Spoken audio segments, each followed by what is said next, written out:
mim, não vejo problema nisso, desde que solucione o problema dessas pessoas que só querem ter paz e só querem viver tranquilamente nos seus imóveis, né?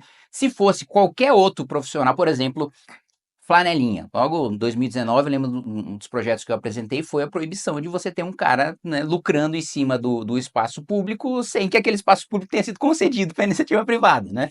É a mesma coisa, é um transtorno causado numa via pública que é indevido. Então, o meu posicionamento é esse, minha preocupação é essa, e a minha resposta às críticas são essas.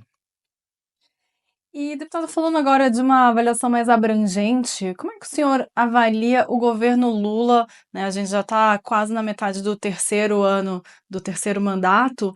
Onde que o senhor vê que o governo Lula acerta e onde que o governo erra?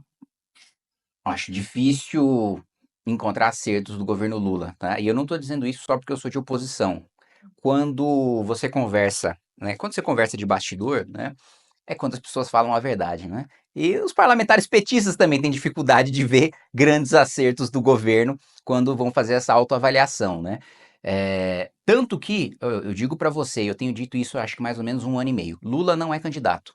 E Lula não é candidato porque avalia que vai perder e não quer fechar sua biografia com uma derrota, né?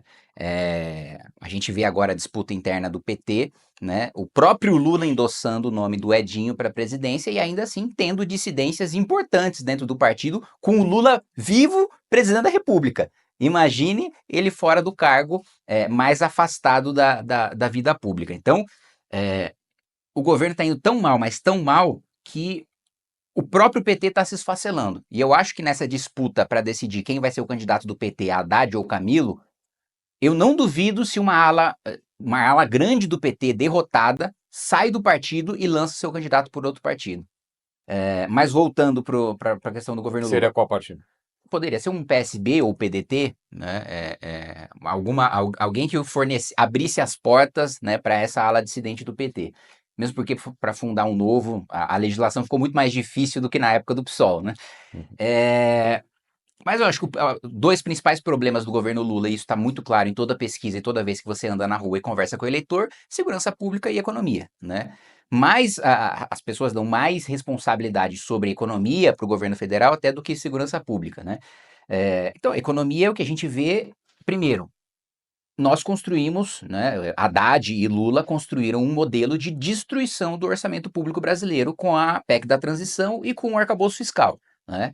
Primeiro porque com a revogação da PEC do teto, você aumentou os gastos obrigatórios, né? E aí a despesa obrigatória passou a ser 92%, que sempre foi alta, mas passou a ser 92% do orçamento. Ou seja, hoje o Lula colocou uma algema em si próprio e ele só pode governar sobre 8% do orçamento. Ele só pode decidir onde é que ele corta, onde é que ele investe em 8% do orçamento. E esse 8% ainda não é 8% real, porque eu preciso descontar aquilo que é obrigatório na prática, como conta de luz, conta de água, aluguel, coisas que não pode deixar, fornecedores, coisas que não pode deixar de pagar, senão paralisa a máquina pública. E esse gasto só vai aumentar. Por quê? Por causa do arcabouço. O arcabouço obriga o governo a gastar a inflação mais 0,6% real em momento de crise, né? Então, assim, nós estamos mal, o país não está funcionando, nós somos obrigados a gastar mais, né? Eu me lembro de uma entrevista da primeira-ministra Margaret Thatcher, depois de sair do poder, falando: como você conseguiu dar um crescimento consistente ali, salvo engano, era 3,3% ao ano durante 10 anos aí no seu governo. Ela falou: onde você aprendeu economia? Ela falou: eu aprendi economia quando eu era criança e ia para a mercearia com a minha mãe, né? Eu sabia que a gente não podia gastar mais do que aquilo que a gente tinha e foi isso que eu fiz no governo. Mas existe uma teoria, existe uma irresponsabilidade travestida de teoria econômica sofisticada que os petistas e a esquerda utilizam para dizer que não, no macro não é assim. A gente imprime moeda, né? A nossa dívida é nacional, então a gente não precisa ter essas preocupações de gastar menos do que a gente arrecada. Nós temos meios para nos defender. O meio para se defender é aumento de imposto ou aumento de inflação. Ou você imprime mais moeda para pagar a dívida e desvaloriza o dinheiro de todo mundo, aumenta o preço de tudo, ou você cobra mais imposto. E as duas coisas estão sendo feitas pelo governo. Isso sem falar em todas as manobras para tirar do orçamento o que deveria ser contado no orçamento. Então o governo comemora: olha, temos déficit de 11 bi. Primeiro, como se déficit fosse uma coisa a ser comemorada. Mas aí é o déficit sem crédito extraordinário. sem pagamento de precatório, contando receita do CARF como se fosse recorrente, quando na verdade ele só vai ter naquele ano, nesse ano já não tem mais CARF. Então, negociação, transação tributária da Petrobras, esse ano não tem mais. Então, o governo está sendo esse desastre econômico porque não tem confiança, todo mundo vê a curva da dívida e fala, ó, esse cara tá gastando o cartão de crédito todo mês, e aí ele tá pagando o mínimo. Eu tô vendo que ele vai gastar mais todos os meses, não só daquilo de juro que ele já precisa me pagar, mas de novas dívidas que ele tá fazendo. É óbvio que eu vou aumentar o juro. E aí o governo fica nessa, o Lula fica e o Haddad ficam nessa sinuca de bico, que eu até vou questionar agora, o Galípolo e o Haddad vão para a Comissão de Finanças, né? A nosso pedido. Eu vou questionar, bom, e aí, Galípolo, não era o Campos Neto, né, o responsável pela alta taxa de juros? Né, o Lula não falou que era o Banco Central atuando para sabotar o país? Já teve aí, você presidiu a última reunião com o Campos Neto lá. E você ainda agradeceu ele por dar protagonismo na decisão desse aumento de juros. Depois você presidiu de novo, depois você presidiu de novo, e que só aumentou. E aí?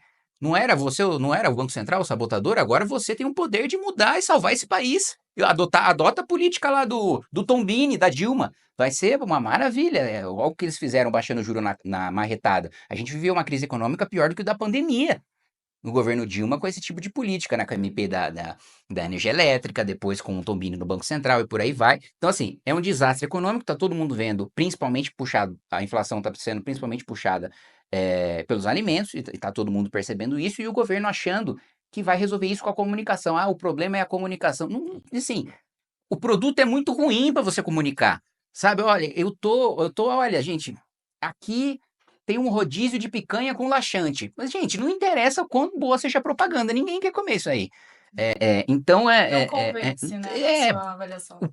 o produto é muito ruim, e quando a gente olha para a segurança pública, em vez de você ter aquilo que é necessário, aquilo que funciona, que é você modernizar as estruturas de investigação, ter o ciclo completo de polícia, por exemplo, que é coisa assim, só quem tem o modelo de polícia do Brasil é o Brasil e Guiné-Bissau, né? Então, assim, a gente está um pouquinho atrasado em relação ao mundo desenvolvido e ao mundo em desenvolvimento.